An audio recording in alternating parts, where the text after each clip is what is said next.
In my opinion, Massachusetts is home of some of the most underrated and under-recruited talent across the United States. I've lived down south, I've been out west, I've seen a lot of different parts of high school football, and Massachusetts has a lot to offer. Dozens and dozens of high school players in Massachusetts are overlooked every single year simply because they aren't seen. That's why I exist, and that's why, well, I'm one of one. And as you guys know, here on this channel, I'm always trying to raise the level of content, just like I'm raising the quality of New England football. It's time to take a deep dive into the state of Massachusetts, past the kids that you see on 24/7, across the entire state. I want to think, what's different than everybody else? So I came up with the idea to have the first ever Massachusetts high school football draft. To be honest with you guys, I think this is the first ever high school football draft in general. I haven't been able to find one on YouTube. What's up, guys?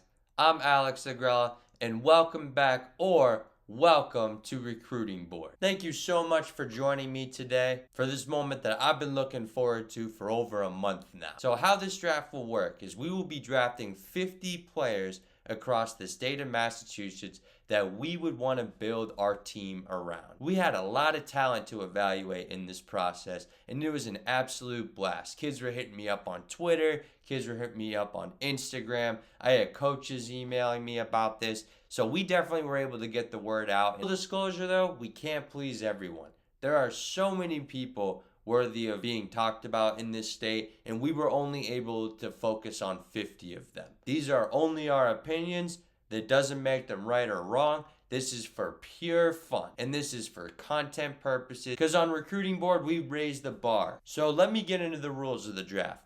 The first rule of the draft is like, and the second rule of the draft is subscribe to the channel. I'm really excited about doing this, guys, because I feel like I'm about to start a trend on YouTube. You're going to start seeing these videos pop up a lot. These state-by-state high school football drafts, because nobody's been doing them. So don't forget, there might be a lot of imitators out there, but Recruiting Board, we were the originator. Showing your support is 100% free, and liking the video is 100% free. Especially if you're from Massachusetts, guys, we're putting the state on. So join the RB Army on our way to the top. All right, so the rules. We have 5 teams. Each team will draft the same positions.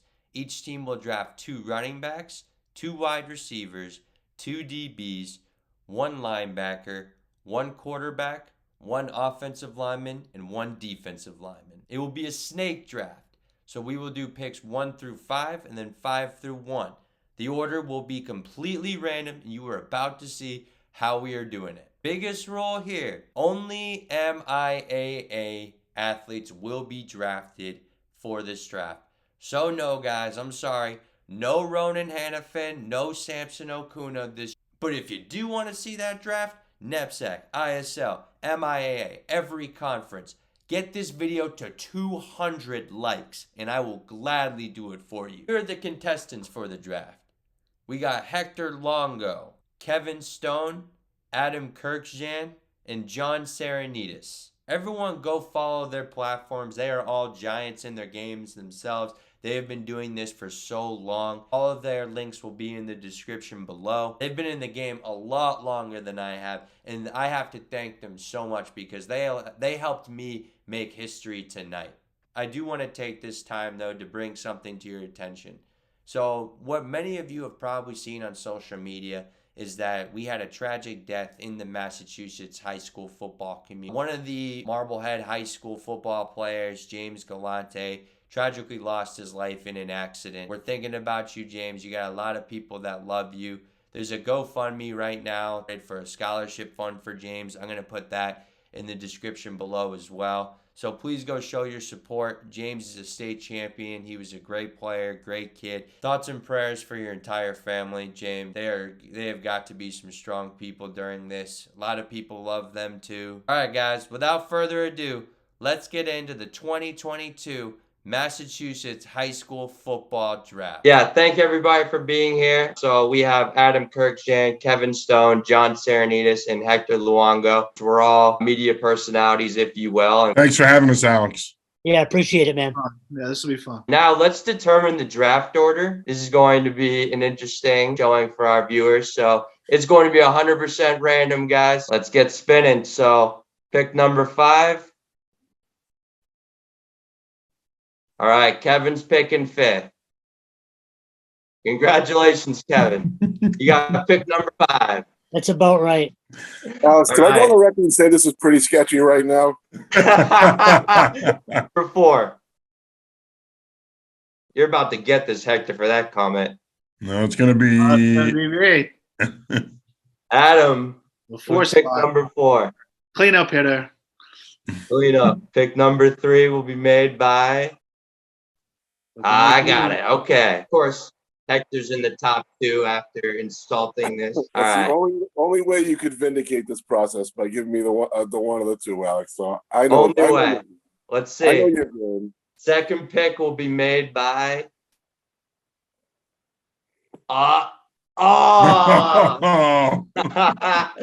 Second pick will be made by Hector. All right, so that means John will have the first pick. Am I on the clock or do I just go? Because I already know who I'm taking. John, I have no eligibility left, just to let you know. He has no eligibility left. Hey, if you're ready, my man, then you pick your pick, brother. For me, there's a lot of talent at the top of our board here, but I'm going to go on ability. And when I say ability, I mean, again, there's a ton of talent here. So a guy that is coming back to Massachusetts, I'm going to go Jonel Aguero from St. John's Prep. He's coming back to Massachusetts this year. I think he's going to be dynamic. I think Coach Brian St. Pierre is going to use him in a variety of different ways on offense. The kid is at minimum a 4-star recruit. Could end up a 5-star recruit if he isn't already. I think he has the potential to be the best player in Massachusetts this upcoming season. You know, he's he just coming back from like Ohio State this weekend? You know, I can't remember an athlete, and you guys would have to correct me, like Jonel Aguero. I can't remember a Massachusetts player like him in a long time. Interesting, Alex. I talked to the kids a lot about him, and they, you know, when word first started coming back that he was coming back, they were like talking like this kid, like he was a god. You know, kids would, you know, run into him in different sports at younger ages. So he's something special. The thing that sticks out to me about Jonel is how good he was right away. I mean, even as a freshman, he's a good hitter coming down against the run game, but he also can cover pretty well. He can cover like a corner can. He'll draw comparisons to Lewis Cine, who's also a safety, who's going to be drafted. Super fast guy who went to Georgia. He's going to get talked about in those same circles. Yeah, I mean, for me, it's as simple as, look, he was the first guy on the list. This isn't a ranking of sorts, but when you're at the top of this list, and he's one of the first people that come to mind, you're doing something right. I can't argue with taking him 1 overall. Man, serious pressure here. I'll tell you right now. They'll probably toss me out of the Valley if I don't stick with the local guy and go Preston Zinter as my top pick. I'll probably get tossed out of the Valley. Never mind, get tossed out of the Central Catholic Alumni Association. So we'll go Preston Zinter with the number 2 overall. Yeah, again, like a lot of these kids, so good on 2 sides of the ball. You know, I mean, Preston is so good as a receiver, as a tight end. He can play inline. He can play split out. You put him on defense, and every single game you see him play, he is getting to the quarterback. I'm not sure where he'll end up playing in college.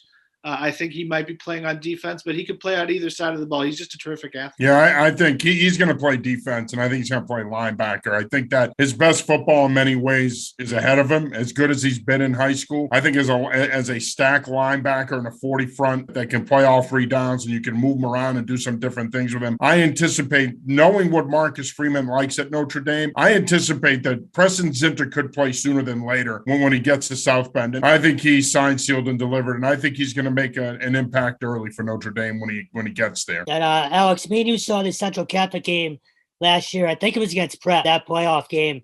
He was moving people around like it's his job. And I mean, it is. But yeah, he's a force, and we've heard the name Zinter a lot lately. It's going to continue too. So another great pick. I think you put him at tight end. I don't know. I just think he's so athletic, big. Here's the thing too. It's like in high school, I feel like we won't really get to see what he truly is as a tight end because he gets double covered. Like, you know, in any basic scheme, you're just going to double him up. I would love to see him one-on-one against a linebacker, just that mismatch that you could get in college. But regardless, great pick. Great pick, Hector, at number 2. So that leads me. I was going to pick this kid number 1, and I think John knows where I'm going to go with this. I do know where you you're know going to go. exactly who I'm going with. I think I got an idea too. To me, he is hands down, without a doubt, the best player in the state of Massachusetts. He can do so many things. I'm going with Connor Cronin from Marblehead, Massachusetts. Oh, wow. The tail of the tape, man, tail of the tape. If you go and watch that Super Bowl, if anybody was there was nobody in the state of Massachusetts that had a better Super Bowl than Connor Cronin. 263 yards on 10 catches. And if you watch that game, that catch with 9 seconds left in the half when they were down going into the half, they just threw it to him. And he caught it on 3 people and ran it into the end zone. And Connor's just an absolute freak of a player. Guys, I was going to take him first if I had to pick. I'm not even kidding. That's how strongly I feel about him. Yeah, I think the thing with Connor is he's so fast. Like, he fools you how fast he is, because you think a guy that big isn't going to run as well as he does. He runs. He's got an extra gear. He was not getting caught from behind in that North Attleboro game. And he's just a terrific player. And I think offensively can just do so many good things. And certainly worthy of the pick here. Yeah, I was talking to Jim Rudloff at the Mass Coaches Clinic a couple of weeks ago. And we were talking about the fact that Connor's also a pretty good lacrosse player. And now he's still going to play lacrosse, but he's shifting his focus to football. But, I've talked to some people that see a Patriot League type player here. I think his ceiling is higher than that. I think he's got CAA potential, if not higher than that. And you got to remember, he still has a senior year to play. So his stock can definitely continue to rise, and he could potentially become an FBS kid. The tools are certainly there. I think if he can prove, and he started to do it at the end of last season, if he can make more of those explosive plays on offense and in that system that Marblehead runs, I think he can. I think his ceiling could be pretty high here, and he's a kid that could find his way to an FBS school eventually. Yeah, Alex, you brought up that play before the half at the Super Bowl. We were all there. You can't teach speed. It's just that you don't have to teach it. Everybody and their mother knows whether a guy has it or not. There's nothing to teach there. Yeah, Either he has it or he doesn't. It's one of those things where, we saw every play of every game that weekend. That's a play that still stands out. And you don't get that very often in high school, especially a full week of games. We always hear the term catch radius. Well, if you're a high school quarterback in Massachusetts and you have the ability to just throw it up to a kid, you don't find that everywhere. So, again, another well-deserving pick. Probably saw him 4 times this fall, and I don't think you can count on one hand the number of catches he had that didn't move the chains. I mean, every catch moved the chains, first down or touchdown. He was very impressive, like you guys say, just uncoverable and outrunning guys. Against Masco, he had a couple of third down catches when they were down. Was it 21-7 in the first half? Yeah, he took over that game. Just hanging the balance, and he just refused to be stopped. He was dynamite. I think I know who I want to pick. Well, since it's the draft, and in the draft, quarterbacks always go high, I was going to pick him anyway. But William Watson of Springfield Central is my pick. Again, I was getting told about this kid since he was in the 8th grade. I saw his first ever game as a high schooler against Everett when he tore them up. Had something like 280 yards passing. It's not something crazy like that. William Watson always sort of rises to the occasion. He likes the big games. They played IMG this year, and he was really competing, even though the IMG rush was pretty heavy on him. He's a guy who's got the ability, but he also has a lot of the intangibles you're looking for. He's a great leader. Kids will want to play with him. He's going to go play at Nebraska. It'll be interesting to see how his career goes. I have a lot of confidence in him as a college player, too. As his work ethic, his ability, his leadership, he's got it all, really. He has presence at him. You see him compete in those sports. He is just, he's got an aura about him. God, you got to love watching him play. Watching what he did to Central, and that was to Central Catholic, and that was legit. What he did to them. Yeah, he's impressive, no doubt about that. And obviously, he's been a starter since he was a freshman. He's obviously been a kid that's had high expectations coming into high school, and he's met them and then some. He's committed to Nebraska. I think he can be a really good fit in Mark Whipple's offense there. there are people that are going to say long-term, is he a quarterback? Could he potentially make a position switch if you want to maximize the athleticism? I don't agree with that, just because I think you can get away with his size at that position in this day and age of the spread. But his ability to make plays, his confidence, his ability to get his teammates to play at a high level. There's no one in the state, in my opinion, that does that like he does. I think he's the real deal. And of course, he's going to have the opportunity now to play for his dad, Bill, who took over for Coach Brower. They're going to be, in my opinion, in D1, they'll be either the favorite or co-favorite. In the end, I mean, he's the real deal, and he's proved that now for 3 years. Not only meet expectations, but surpass them every single week when all eyes are on you. You don't get that out of a high school kid. It's just impressive to have that kind of consistency again when all eyes in the state are on you and expecting you to match yourself every time. That's impressive. And obviously, we've all said anything that can be said about him. So, again, well-deserving. I'm going to make this easy. I was actually going to take him if I had the first pick, just like you. I'm going to go with Jesse O'Fury from St. John's Prep. Sleeper. Again, Alex, me and you saw him in that playoff game against Central Catholic. The catch he made, the Moss catch he made on that right sideline, and then made 2-3 kids miss after the fact for about 15 yards. It might be one of the best plays I've ever seen live, maybe ever. And then we saw him again earlier in the season when they smoked someone. I can't remember who it is right now. It was Central Catholic. What's that? Yes, it was. Yeah, it was Central Catholic. You whomped him. And he put on a show again. So to me, he's probably my favorite receiver in the state right now. You got, and John, you mentioned Brian St. Pierre earlier. What better guy to have an offense and be able to create stuff for him than St. Pierre? So I love his game, and I love watching him play. Big body, physical, and you see him now too. He just looks the part of just a Division I receiver. Like, just from everything, the frame, the legs. Like, I watched him work out at prep not too long ago. First time I saw him play, he was a great player. Just, you could tell he just needed some more time to develop physically, and he's done it so well. Just look at the weapon St. John's Prep is going to have this year. Well, and that was going to be my point. A lot of people are going to say, take a kid like O'Fury and put him on the backside and try to get the proverbial one-on-one. I'd put him on the same side as Aguero. Make a defense, run your two-man concepts with those guys, and make a defense have to play you 3-on-2 to that side. And now you can take advantage of a possible matchup away from those two. You got Steph Patrick, too. That's three guys. That's 3 guys who can hurt you. Seriously. 3 guys you got a game plan for. It's going to be really hard to defend them. I don't know who their quarterback's going to be at this point. He's going to have a lot to play with out there. Doesn't he do equally as well inside and out? I mean, he went down the middle of the field. He did a lot of damage down the middle of the field in the games I saw. That Central game especially. Oh, Stone. Oh, we're going Snake. All right. Stone, you better not take my God. No, I'm actually going to go with James Murphy out of Reading. Okay. Adam took Pop. Obviously, he's probably the first off of everyone's board. But look, I saw him 3 times last year. He's the same guy all the time. And I think that's the best thing you can maybe say about any player, really, especially a quarterback. Consistent. Teammates are always kind of running around him. You can see it. He has a presence in the huddle. You can see it and hear it in every game. So, and I think Reading's going to be good again this year. There are a few different quarterbacks you could have taken here. I'm going to go with Murphy, though. Yeah, I like that pick a lot. I had James on the recruiting visit a couple of weeks ago, and tremendous young man, tremendously mature. He's starting to really develop physically. He's put on some weight this offseason. He's a kid that, look, I know that there's a lot of people that aren't talking enough about him, and I know that the recruiting buzz isn't necessarily there with him. But one thing you can't teach as a coach is size, and he has it. I saw him against Bishop Fien in the playoff game in round 1. I was really impressed with his pocket awareness, his anticipation. He gets the ball out quick.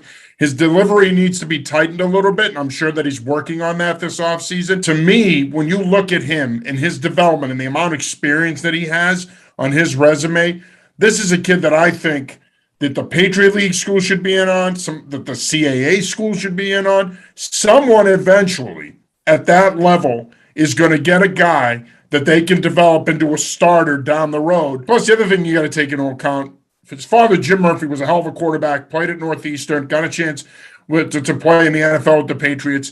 I mean, the kid checks off pretty much every box. I love the pick, Kevin. I think James Murphy's going to have a big year in 2022. Yeah, I'm with you there because I saw him for the first time in person, playing for the first time in person against CM last year in the playoffs. And CM was obviously the better team, and CM was out to an immediate early lead. But Murphy, I thought, played pretty well. He had good numbers. he stayed within himself. He hit the open guy. He didn't force it to his best receivers if they weren't open. I was really impressed, and I've talked to him and did a feature on him last year for the Herald. And he's just a good kid. You know, he seems like a funny, nice kid. I think if you're somebody like Holy Cross, try to get him yesterday. You know, and so I think he can play a lot of levels in college, and I think he's just a really good player, and I think it's a good pick, Kev. Adam, you mentioned numbers: 2,400 yards and 27 TDs against the real schedule. That to me, that tells me a lot. You know, they played real teams. They played a power schedule already. And they don't duck anybody, and I definitely think when he's thrown for almost 6,000 yards already. I can't see where you can go wrong with that. You know, that was what I wanted to say about him is that, you know, he's going to have, if I'm a college coach, I'm like, okay, that kid has a lot of experience. I don't care who you are. That's valuable. Would be Adam. I'm going to go for, you know, just like in the pros, you try to get that stud pass rusher. And I'm going to go with the D-line defensive end, Boubacar Traore from Catholic Memorial. This one, I guess I'm a little biased because I've seen him play. When this kid is healthy and out on the field, he is almost unstoppable at this level. He is so good. He's about, 6'4", 255, and he's just powerful and athletic and agile. And like I said, I just don't know how you can block him at this level, at the high school level. He's going to be a tremendous college player, I think. He is just so difficult to block off that edge. Yeah, and him decommitting from BC recently obviously made waves. And it's interesting because Notre Dame has been really in on him. And I think between that and him wanting to keep his options open, he made the decision to decommit. He never publicly stated why he did, but I mean, it wasn't hard to read the tea leaves either. But he's got terrific upside. I mean, you see those freakish athletic plays. I've seen him make those plays last season, but I think he's going to fill in. He's going to get bigger. He's going to get stronger. And I think you're going to see more of those plays next year in what is anticipated to be another dominant run by Catholic Memorial. You mentioned BC and Notre Dame. I go back to kind of one of the first comments I had. When you have those kind of eyes on you, I mean, you're automatically one of the best in the state. Like, he deserves to be in the top 10. There's just no way around it. I'm very interested to see where he ends up. I think decommitting might be a good thing just to see what it all is out there for him. You know, if he's not really too sold right now, why not? You wonder, is he completely out of the picture there, or does he eventually come back around and realize, hey, you know what? I might be better off staying home and playing closer to home and playing at BC. So I'm up with my pick. I really want to take a running back here. I can't bring myself to do it because I got to take a big boy up front. Jaden Bass from Springfield Central, the monster lineman that's been getting some D1 offers recently. You know, I watched him. It was against Preston Zinter. And he put up multiple good fights against Zinter. I was standing next to it was a Penn State coach, and it was probably like the second time they had gone at it. And he goes, "Who's that lineman right there?" And, you know, now you're starting to see he's getting a lot of offers this offseason. Just a physical kid. Finishes. And the MAC schools love him. Oh, they love him. He's gonna get more than that though. I don't know how BC's not in on him right now. I just think he's so physical, and he's not even, I mean, think about it, he didn't even get a sophomore year, and you know, he's already what he is now. So I gotta take Bass with my pick. I like that. Jaden is another kid that I heard about when he was in that 8th grade class with Pop Watson, saying this guy's gonna be very big, a stud lineman, and he's what, 6'6", 315. He's minimum 6'5", 300. Yeah, and he moves like he's not that big. You know, he moves like pretty well for a guy his size. And so you take that, you take the size, you take the feet, you take the athleticism, you take the strength, you take the mean disposition on the field. He's got so much of what teams are looking for. I'd be surprised if he wasn't a Power 5 offer guy in a matter of weeks. Because, I mean, teams are going to be at that school anyway. And I don't know how you can watch his tape and not be impressed. Maybe we have a little bit of a bias, at least. I feel like when you're in Eastern Mass, you have that bias. They're kind of changing the way football's played out there at Springfield now. And, you know, you walk on that field, you watch them play, and wow, this is fast. This is fast. Even the big guys are fast. And that's the kind of thing that the first impression I got from them watching them live was seeing how fast they play the game, even up front, and how quick they are.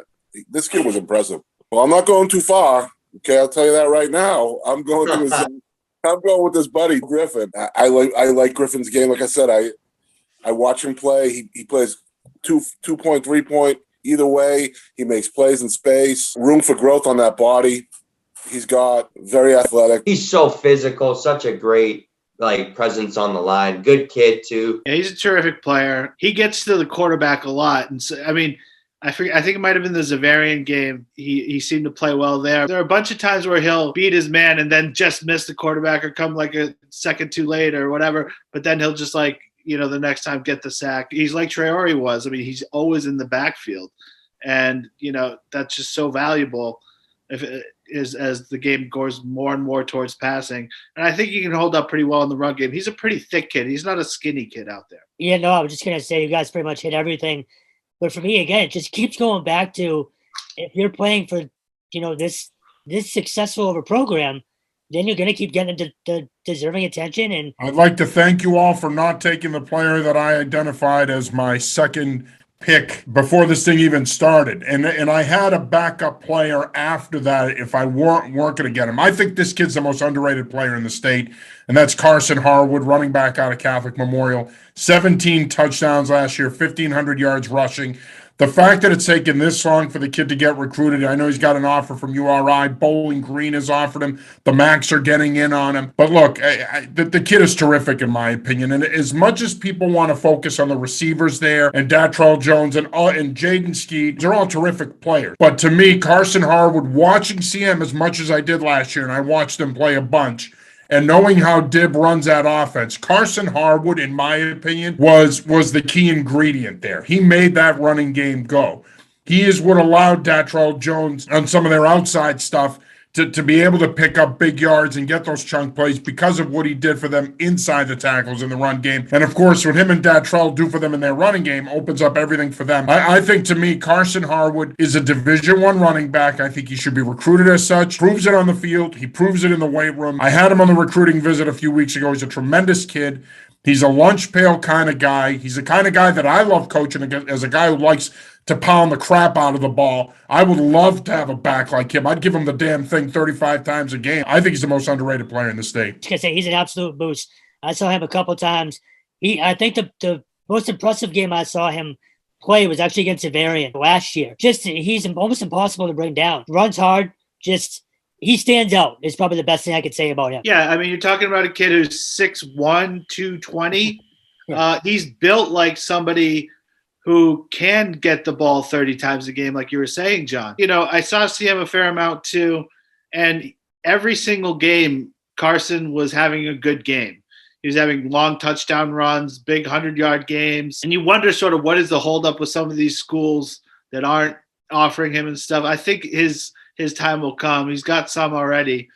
But, I mean, I just think that, if you're looking at a running back, you don't worry about his durability at the next level because he's built so big. You can't go wrong with Carson Harwood. You wonder if they worry about, he's such a physical guy, and the brutality that he plays with. I don't know. I mean, sacrificing that for speed, do they worry about that? I only watch the kid in highlights, and I watch how strong he is. I just wonder if that translates at the next level where he's such a physical presence now. Is that shying people away is the question I'm asking. I think you bring up a great point, Hector, because I think he can play running back at the next level, but I think he'd be a hell of a linebacker. I think he's the kind of kid with that frame that you could put another 20 pounds on him and get him to 6'1", 6'1.5", 6'2", 235, and now all of a sudden he can play a Mike or a Sam backer for you in a 4-3. I know that that's not something that Carson necessarily wants to hear right now, but I think he'd be a hell of a defensive player. He has that edge to him. Now, Is this like a true snake draft? Am I going to get the pick here in a couple of picks, or is this going to be one of those things where I can go get something to eat and come back in a half hour?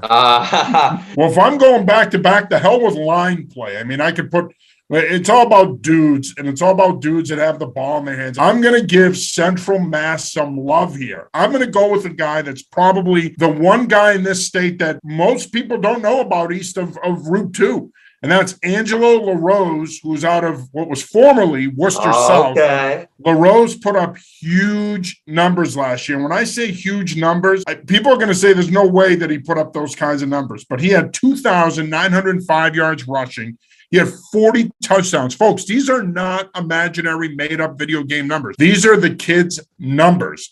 And I know that a lot of people are going to say, wait a minute, you're passing up on Datrell Jones. You're passing up on the 2CM linemen. You're passing up on some of these other guys. Yeah, I am. I'm having fun with this thing. I've been covering the NFL draft for over 20 years. And you know what? I'm not one of these guys that's going to sit there and pick the best player available necessarily. I'm going scheme fit here. If I were running an offense based on the players we're drafting in this thing, I would want Harwood and LaRose because I could do different things with them in the run game. I can pound you. I can get outside. Give me Angelo LaRose. I think he's a dude. I think he's going to have another big year in 2022. I think he's awesome. That's a great pick because, he does a lot of different things. The thing about Angelo is he's a good defensive player too. Yeah, very good. And you watch his film, and it's like as soon as he gets to that second level, forget about it. There's nobody catching him. They question the numbers and stuff. Look, any way you can get numbers like that, you got something going for you. And he seems like a really good player. I haven't seen him in person, but he's a terrific running back. Yeah, no, I haven't seen him in person either. But I do remember earlier this year, I think it was, I want to say like week 2 or 3 maybe. The three of us were talking about our player of the week. And I think he had one week where he had like 6 or 7 touchdowns, like 300-400 yards. I don't remember exactly what it was, but he popped immediately on the radar, and the numbers were consistently there. So, like John said, those numbers are they're outrageous. He was our player of the week one week, and I remember people saying to me, "Who the hell is that? And where's that school?" And I'm like, "Well, you're gonna find out who this kid is. Just keep following him as the season goes on, and you're gonna find out pretty quickly." And the numbers prove that he's one of the best players in the state. John, you're flat out showing off now by branching out to the non-obvious, okay? Because I'm gonna take the obvious pick here. Well, I think it's obvious, anyways. In a very crowded backfield, he had 17 TDs last year, so I'm gonna stick with Datrell Jones. Man, I like his game. He's fast. He's explosive. Maybe that offense hurts him a little bit because he's so explosive. Obviously, it doesn't hurt them too much. They're stupendous. You look at him, and he's got the natural goods. When you watch him play, you go, "Oh, natural ability, burst, everything you're looking for." I'm looking for big plays. I want Datrell Jones. The guy is a walking big play waiting to happen, and I'm curious to see how his career develops because obviously at CM he's a running back and he's still committed to BC. I do think though at the college level he could be a wide receiver too. He kind of reminds me in a little bit of a way of Zay Flowers over at BC in terms of his speed and running those big over routes and making big plays that way. He's also a guy who's can hurt you in the return game. Anytime the ball's in his hands, something amazing can happen. He's just an explosive player. Yeah, he's in Jesse O'Fear's class for me. If not, maybe even a little bit higher. That big play potential is there all the time. Most of these offenses, high octane, impressive offenses, and these kids are showing out. And I like what you said, Adam. I mean, I think from an explosive standpoint, pound for pound, he might be the most explosive player in the state other than maybe Jonell. But I like what you said with the Zay Flowers comp. I'm interested to see if CM uses him more in the slot and gets him more involved in the pass game. You know what? If you get him going in the passing game now with Skeet and Asanubi and Amazan, forget it. Well, why bother showing up? I'm dead serious when I say that. That's ridiculous talent, in my opinion. It's absurd. I'm going to stick with running back. I'm torn between two, but I got to go with Tyson Thomas. Tyson Thomas, if you guys haven't heard of him, he is from Grafton.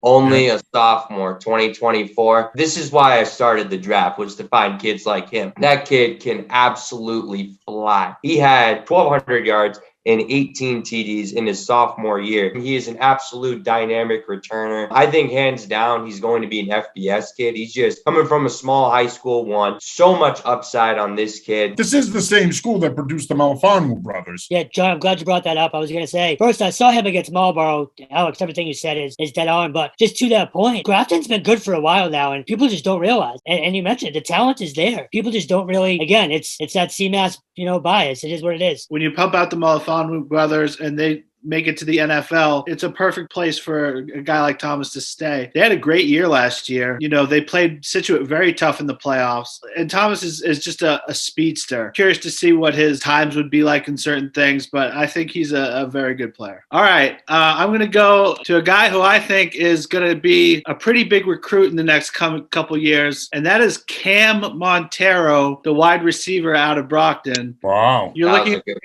looking at a guy who, and this is sort of like stocks. It's like buying low, and he's still only a sophomore. This is one of the best basketball players around, like a 6'3" point guard on the basketball court. And if you watch his film as a football player, it just stands out how just sort of athletic and physical he is. That his first highlight on his highlight reel is a pass he catches, and he sort of catches it deep over the middle, and he gets hit as soon as he catches the ball. And he bounces off. The guy who hits him falls over, and there's another guy chasing him, and Montero outraces him to the pylon for just a spectacular touchdown. As good of a wide receiver highlight as you're going to find. Kid's already 6'3". Is he going to get bigger? Also, though, is he going to be somebody who chooses basketball for college? Who knows? But I like him as a football player. I think he's a big physical receiver. He's already got the offer from UMass. Adam, will the hoop thing blow out in the football? That's what I'm curious about. It depends. Like if he gets an offer from an ACC school for basketball, then who knows? He's a 6'3" point guard. Right now,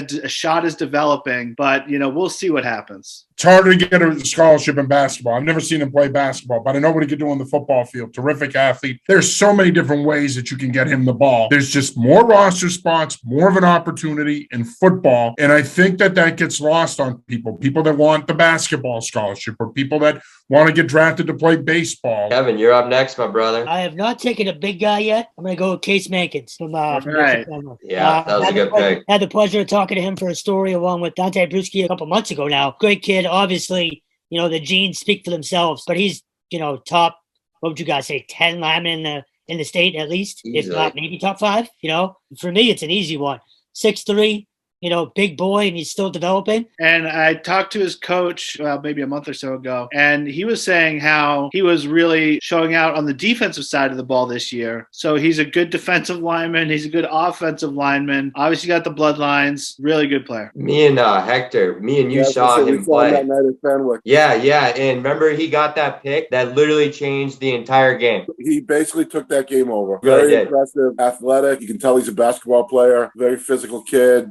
Has that attitude. That's what I mean. Yeah, just like the father, he's very quiet, but like the father, he's a mean SOB on the field. Fell in love with him in one night. Let's put it that way. I think he's a kid that could end up at a Brown, a Dartmouth, possibly a Harvard. Could he play in the CAA? Sure. Is he an FBS kid? Possibly. I mean, you don't know. Beauty is in the eye of the beholder when it comes to recruiting and free agency and drafting players in football. But the motor, Hector, you mentioned that he blends that physicality with that athleticism. I like him as a 5-technique defensive end with that motor and that get off. I think he's going to be better on that side of the ball. I know people want to pigeonhole him at guard because of the old man, but I think he's a defensive player at the next level. You're up again, Kevin. I'm going to stick with the whole Patriots theme. Go with Jaden Wiggins here for my D lineman. Right. Central Catholic. Jaden Wiggins. Another big boy. The genetics are in there too. Talked to both him and his father. Great family. A lot of the same stuff you can say about Case, you can say about Jaden. So I love my 2 linemen here. Great hands on Jaden Wiggins. I did not realize how good he was until he played prep, and I'm like editing my videos, and I'm at field level, and so I was on his side a lot. He's literally beating like 2 guys at once. Great player. That was a great pick, Kevin. If you watch him in September, he was a different player than he was late October, November. He was dynamite for them down the stretch. Yeah, he's active. He's not one of these guys that you see him make one good play and then the next 5 or 6 plays he takes off. I got to find somebody to protect William Watson and to block for these guys. So I'm going to go with John Mold from Zavarian, the guy who's going into his senior year. He's a 223 kid. The guy is just so athletic. He can really move for a big guy. He's like 6'6", 290, and he doesn't look he looks like thinner than that. Big, fast, athletic guy. Right now has offers from basically everybody in the Ivy League. I think somebody who Power 5 should should look at, just because he's not even somebody that's completely filled out at 295. He's somebody that's going to get bigger, and you add that athleticism, I think that's absolutely somebody who could play at the major college level. Death, taxes, and Zavarian has big linemen. That's it. It's true. With my third pick, I got to go with a quarterback here. I'm torn between two. I got to go with Tucker McDonald. Oh, you're killing me. That was my guy. Oh, I got to do it. You're killing me, man. That was my guy. I'll tell you what, Washington in general, I have to apologize to the entire town and high school because I did not realize how many dogs come out of that place.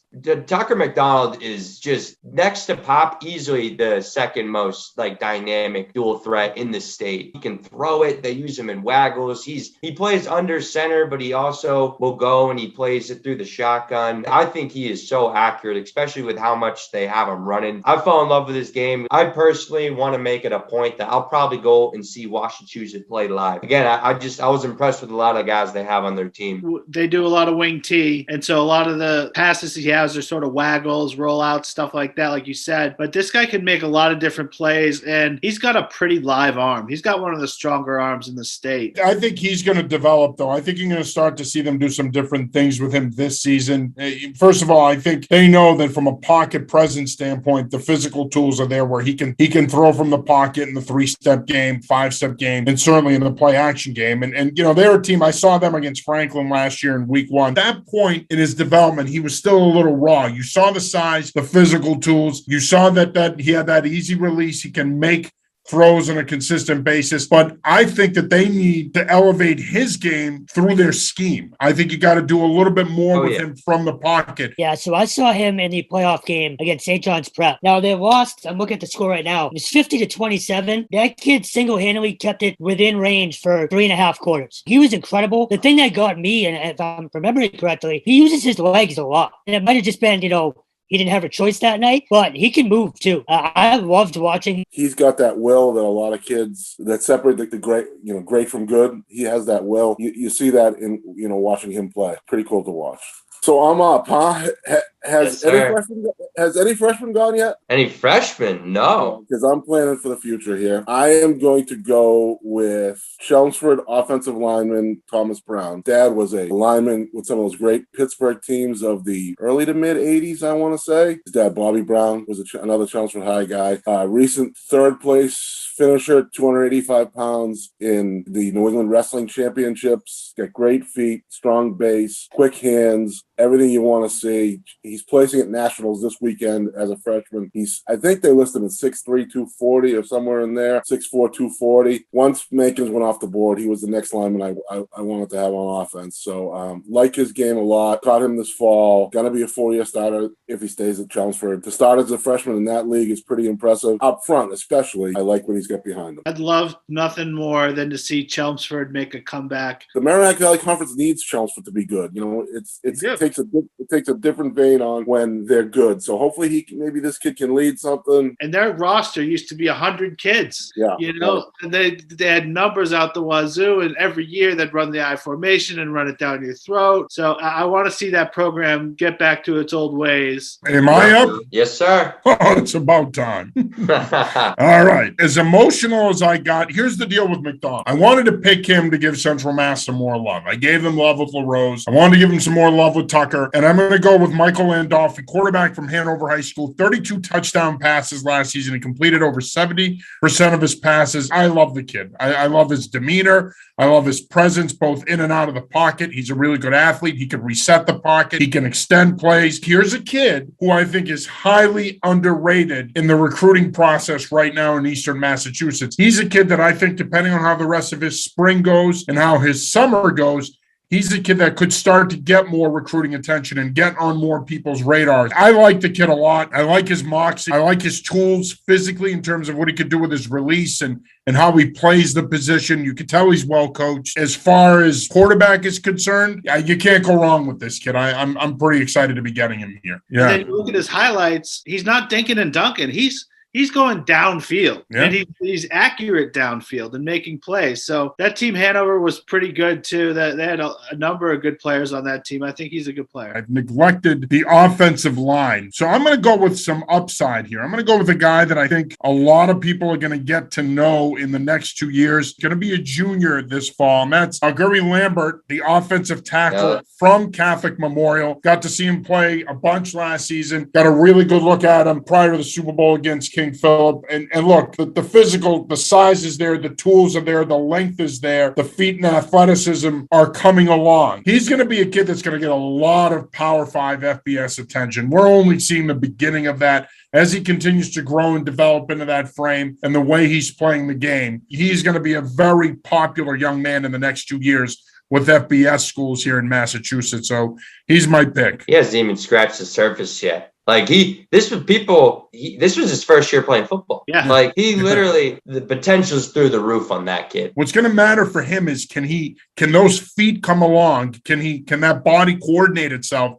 to where he can eventually transition and to a left tackle and project as a left tackle long term. But it's like everybody's been saying, like he's barely started football, you know? Yeah. With his size and his athleticism and everything like that, it's only going to get better for him. Yeah, John kind of puts me in a spot here by taking the quarterback. He wasn't supposed to go quarterback yet, and the Hanover kid was my guy. So geez. Sorry, Hector. My bad. I didn't mean to pull an Alex on you. It's quite all right. I'm versatile and can change on the fly. So I'll go from going quarterback to going sentimental pick here. Disclaimer, I work at Masconomet, coached this kid in basketball. Oh, I know. 3 years ago. So before Alex takes him, I'm taking him because I know Alex likes him too. But I'm going to go with Tyler McMahon, who's a tight end at Masconomet High School. It's funny. I see this kid walk around the school every day, and I go, Jesus, if he's not a scholarship tight end, Yankee Conference, or CAA, or Patriot League, or something like that, who is? Has all the makings of that kind of player, good hands. When he played hoop, he was a very good horizontal rebounder, going to get the ball. That, to me, reads as catch radius. I think he got lost a little bit offensively at Masco, which, threw from the spread and ran from the tight formations. Didn't really utilize him as a tight end. I know the first Marblehead game, they split him out a little bit. He was very tough to handle. Marblehead had a hard time with him when they split him out wide. Big kid, solid, super feet. So I'm going sentimental with Tyler McMahon. I like that a lot. His film really jumps out. College scouts all the time, or coaches, they'll be like, I like him, but he's a little stiff. Can't say that about this kid. This kid is fluid. He's agile. He's an athlete. He's great after the catch. I think he's a tremendous defensive player, too. This is a really good player. Yeah, I like him a lot. In this era of the spread and 11 personnel and move tight ends, he's a guy that you could certainly use in that way, and it'll be interesting to see, and he gets more involved because, again, this is a guy who I think when you look at that body type, the athleticism, some of the things he could do, he certainly is a kid that profiles as an FCS kid, Patriot League, possible CAA kid. I think you made an actually really good statement, Hector. I don't know who is college football tight end if he's not. If you had told me at the beginning of this draft I was going to be able to draft Connor Cronin and this kid to play opposite of him, guys, how did Jaden Skeet fall to me? A Boston College commit falls right to me. He is a playmaker, guys. Like, I remember, Adam, you were there with me, where he dropped the ball, but then that very next play, they threw it right back to him, and he just ran a slant like 58 yards for a touchdown. And he says to Adam afterwards, he goes, yeah, well, I dropped the ball the previous play, so I was getting in that end zone. And he's got so much confidence, so much swagger in his game. BC commit, he's going to get some traction this offseason, but I don't really see him wavering from that. Jaden Skeet is a gamer, and I'm psyched to be able to pick him with this pick. He's not just fast, he's also got pretty good size too, and he's developing and getting better. And it's just, you look at those weapons at CM, it's unbelievable. Who here in Massachusetts can cover these guys? I don't know. He's fun to watch. For Skeet, I'd kind of lean Jalen Gill, kind of a build, or in terms of potential, if he ends up sticking there. The line for the football at CM is like the Market Basket deli counter on a Saturday morning. Honest to God, there's so many guys waiting just to make a big play over there. It's amazing. Like, to think he's a third or fourth option, or the third or fourth guy we picked from that skill set is pretty impressive. But he's a guy that I think is going to get featured a lot more this season, because I think that when you look at the makeup of that receiving core, I think that physically he's probably their best 3-level receiver in many ways, in terms of what he can do short, intermediate, and deep. A guy that you can do more in terms of motioning him and moving him around to create matchups depending on what coverage the defense is in. I've had some difficulty with this pick because I've got a bunch of guys I want to go with, but I think I will stick with Cassius Johnson, the running back out of Now you know how I feel, but that's okay because I got Randolphi, so I'm good. Adam just wanted to say the name Cassius. Just a great player, like versatile as a running back. If you want to get him the tough yards, he'll get them. If you want a big play, he'll get that too. He is a home run hitter, but he's also a guy who could be a three yards in a cloud of dust. He's, like they say, he's a factor back. I'm excited to have him because I think he's been so good, so young at Plymouth South, and I think his best football is still ahead of him. And he picked up an offer from somebody recently. UMass. It was UMass. Okay, so obviously Division I player, and I'm just curious to see how his career develops. Yeah, he's a guy that I saw him against Foxborough this past season, and Foxborough was up big in that game, and he single-handedly, I don't want to say he kept them in the game because they, in fairness to Foxborough, they were up by 3 or 4 scores, but he was so impressive. There was 2 or 3 touches he had. I think he had a 70-yard touchdown in that game and a 68-yard touchdown. But if he hits the hole, he gets to that 3rd and 4th and 5th gear pretty quick, and he could separate. My second wide receiver here, a teammate of my first receiver. I'm going to go with Steph Patrick from St. John's Prep. Again, just another pure athlete, and I can't wait to see how Coach St. Pierre uses him this year. Pure speed, as usual with these kind of guys. So I'm gonna double up on St. John's Prep receivers here. You know, linebacker. I feel bad for not kind of reaching to this team earlier. Nick Quintana from Franklin. This kid not only flies around the field. I'm trying to think the game I covered last year. I think it was Mansfield, one of the bigger games last year. This kid was everywhere. And he loves to hit people. You wrote this in the notes, and it's so true. This kid loves contact. Loves to smoke people. He's everywhere. And again, what Coach Bain has done in Franklin can't be overstated. Top-tier program now. And that wasn't the case before he got there. So I'm going to go with Quintana as my linebacker. I don't know where to put this kid on the field for offense or defense, but since I've already selected one running back, I'll pick another one and fill the running back room. Lincoln Beal from Andover. Again, now this is a guy that me and Alex both saw for the first time on the same night. Dog. Yeah, and he was just a sophomore that night, right? Or, I don't think Andover had the type of season they were hoping for this year, but I think they'll be better next year. But Lincoln Beal, just a hard guy to bring down, runs hard, extra gear to him as well. Also a tremendous linebacker, plays great, hits hard. One of my favorite players to watch, that is for sure. And people don't realize he actually was one of the state's leading receivers last year as a running back, too. He's a great player. He's going to be one of the most productive offensive players in the state. I was going to say workload, John. He's going to have a heavy load. We talk about CM and how they spread the ball around so much. It's probably going to be Bill's show next fall over at Andover, in that offense. And EJ likes to have a workhorse, a bell cow, whatever you want to, whatever cliche you want to use, and he certainly fits that mode. He's big and physical, very strong kid, a lot of room to grow there. So with my next pick, I don't know how Adam didn't pick him because you introduced me to him. I'm going Kaimari Latney from Springfield Central. They list him as a strong safety, but he plays really everywhere. Kaimari is just an absolute stud, explosive tackler. Springfield Central didn't attempt a field goal last year. They basically would just have him wildcatted in every single play. I remember against Franklin, he had I think it was 7 2-point conversions. Kaimari Latney, excellent playmaker, so I'm picking him. Yeah, Central's had some good safeties over the years. Latney's next in line. And again, like you said, wildcat quarterback on the 2-point conversions, throwing the ball, running the ball, doing a little bit of everything. He's a good player. I guess you call this guy a running back, but I'm calling him a defensive back simply because every time I saw him make an impact, it seemed like he was better on the defensive end. That'll be Matthias Latham. It just seemed like he kept making defensive plays. The 3 or 4 times I saw him that night against, was he the best player on the field that night against St. John's in the playoff game at Lowell? He was dynamic.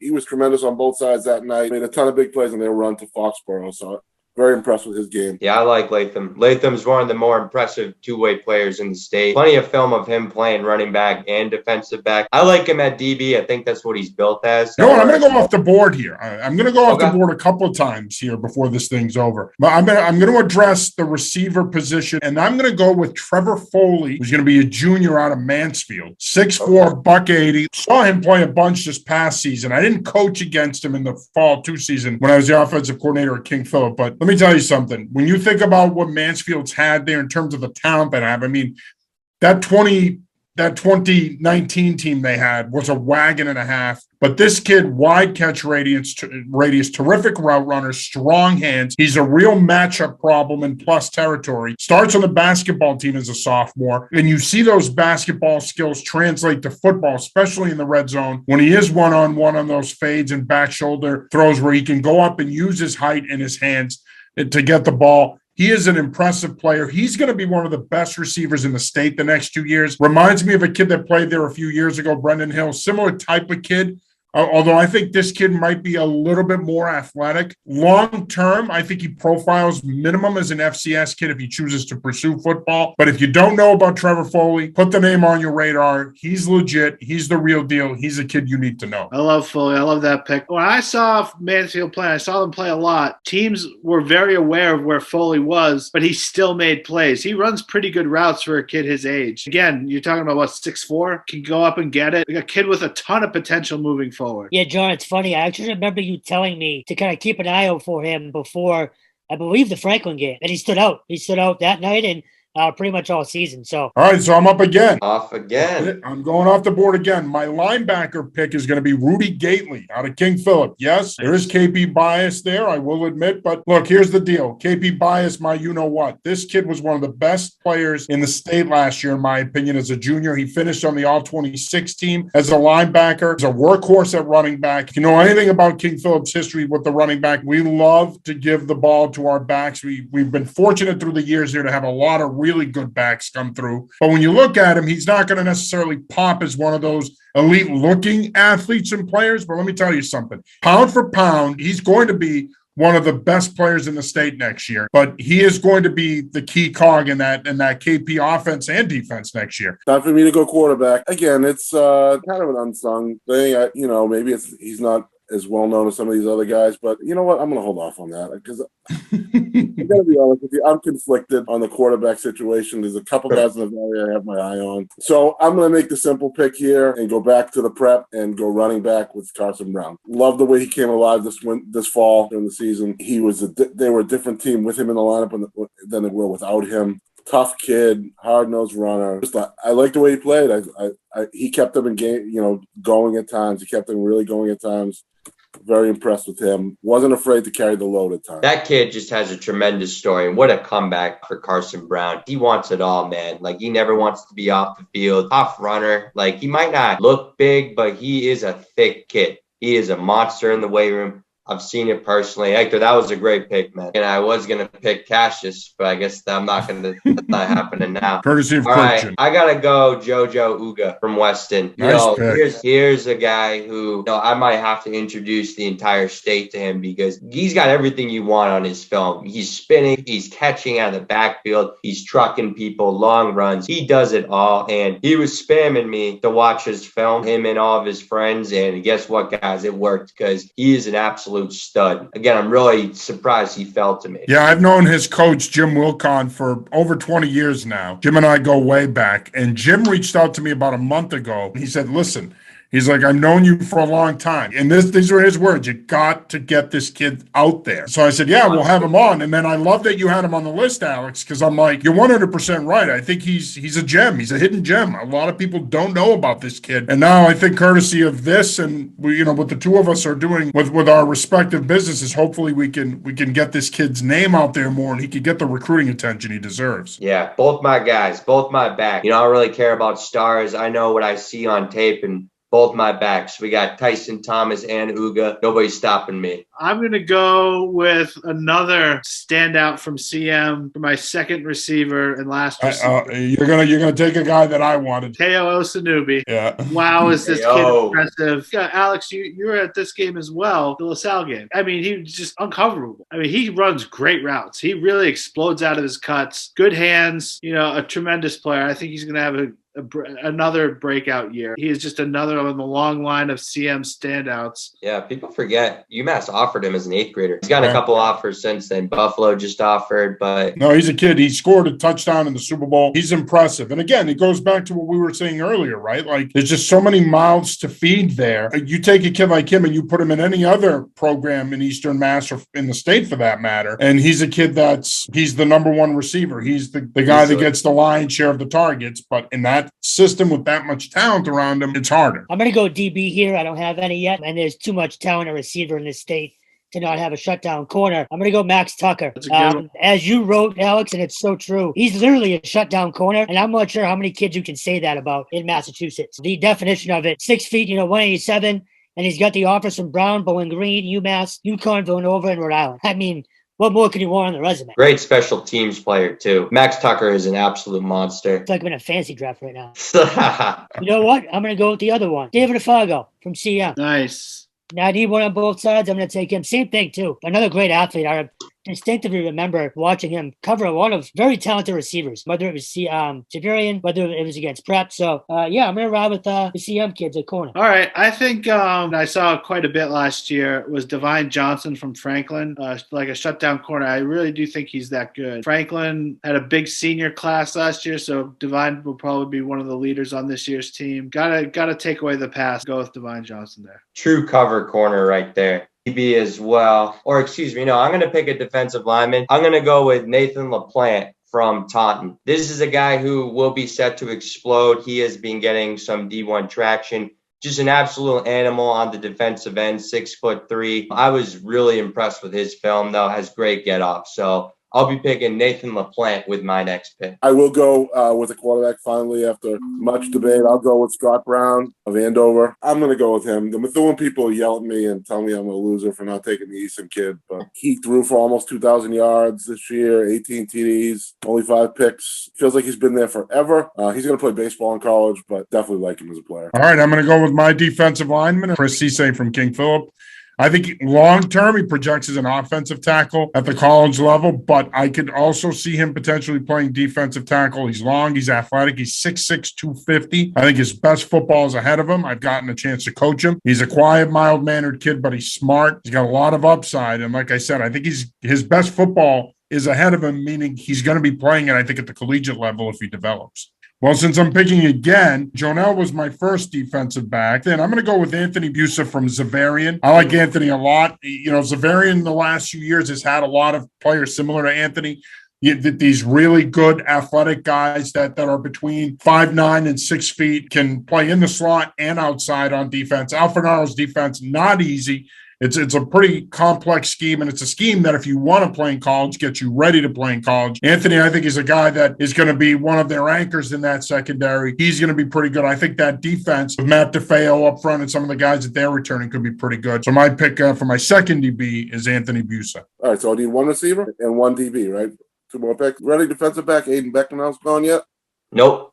I like him on film. So I'll go with him. I'll take Aiden Beckenhouse of Reading as a DB. I need a linebacker, so I'll pick Samuel Joseph from Andover. If you guys haven't seen this kid play, this kid is an absolute hammer. He can just fly around the field making tackles. Only a sophomore, one of the more feared tackles in the state. I still need a linebacker, and I'm going to go with John Toyas from Newton South. A little under the radar right now. 2023 player, a 2-time DCL All-Star. He's a pure middle linebacker. 6 foot, 215, shuts down everything, and just a tackling machine. 2 running backs left for me. Tariq Thomas from Springfield Central. Great pick. Speed for me. Again, as you said, Alex, in our notes thing, a slasher. I saw him play, a very dynamic athlete. So I'm going to take him as my first back. For my last back, Mario Francois Johnson from Braintree. Same thing.